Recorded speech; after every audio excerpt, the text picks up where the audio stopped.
எனக்கு வந்து பேசிக்கா ஃபர்ஸ்ட்டு இந்த ஐடியா எனக்கு முதல்ல ஸ்ட்ரைக் ஆனதே, நான் வந்து ஒரு வீட்ல இருக்கேன். ஒரு வாடகை வீட்ல இருக்கேன். என்னோட கார் வந்து வெளியில நின்னுட்டுருக்கு. ஸோ திடீர்னு ஒரு நாளைக்கு ஒரு 5 மணிக்கு ஒருத்தர் காலையில ஏர்லி மார்னிங் வந்து ஒருத்தர் கதவு தட்டுறாரு. அவர் இதுவரைக்கும் நான் பார்த்ததே கிடையாது.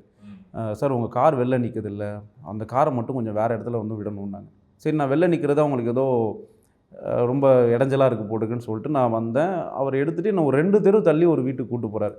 அந்த வீட்ல ஆல்ரெடி ஒருத்தர் வெயிட் பண்ணிருக்காரு வீட்டுக்கு வெளியில. அவர் போய் அவர இன்ட்ரோடியூஸ் பண்ணி விடுறாரு என்ன. சார் ஒரு சாரோட கார் தான். சார் உங்க கார இங்க நிறுத்திக்கலான்னோனே, அவர் அந்த வீட்டுக்காரர் சொல்றாரு, சார் இது என்னோட வீடு சார். இது வீட்டு வெளியில உள்ள இடம். உங்க கார வந்து நிறுத்திக்கோங்க சார். நான் என் கார் மாரி உங்க கார பார்த்துக்கிறேன் சார். சிசிடிவி கேமரா இருக்கு சார். நான் ஃபுல்லா உங்க கார நான் கேர் பண்ணிக்கிறேன் சார்ன்றாரு. இவ்வளோ ஒரு நல்ல மனுஷனா? எங்கேயோ ஒரு தெருவுலேருந்து கூப்பிட்டு வந்து காரை வந்து என் வீட்டு வாசல்ல நிறுத்திக்கோங்க நான் பார்த்துக்கிறேன்னு சொல்றாரு. இவ்வளோ நல்ல மனுஷனா? சரி சார், ஓகே சார் அப்படின்னோடனே, சார் அப்புறம் ஒரு விஷயம், நீங்கள் காரை வந்து அடிக்கடி எடுப்பீங்களா அப்படின்னாரு. நான் ஏதாவது வீக்லி ட்வைஸ் அந்த மாதிரி எடுப்பேன் சார் அப்படின்னேன். சார் முடிஞ்ச அளவுக்கு எடுக்காதீங்க அப்படின்னாரு. ஏன் அப்படின்னா, இல்லை நீங்கள் எடுத்தீங்கன்னா அந்த அவன் எதிர் வீட்டில் உள்ளவன் வந்து வச்சுருவான் அப்படின்னாரு. ஸோ அப்போ தான் எனக்கு புரிஞ்சது, அந்த எதிர் வீட்டில் உள்ளவன் வந்து காரை வைக்கக்கூடாதுங்கிறதுக்காக 2 தெரு தள்ளி இருக்கு என்னை கூப்பிட்டு வந்து உங்கள் காரை இங்கே நிறுத்திக்கோங்க நான் பார்த்துக்கிறேன். நான் கூட பைசாக்கு தான் ஆட்டை போட ட்ரை பண்ணேன். அவர் நினைச்சேன் அதோட இது இன்னும் அவர் எனக்கு ரெண்ட் கொடுத்து கூட வச்சுக்கோங்க பாரு, எனக்கு கூட கொடுத்துருவாரு. அந்த நிலைமையில தான் இருந்தார்.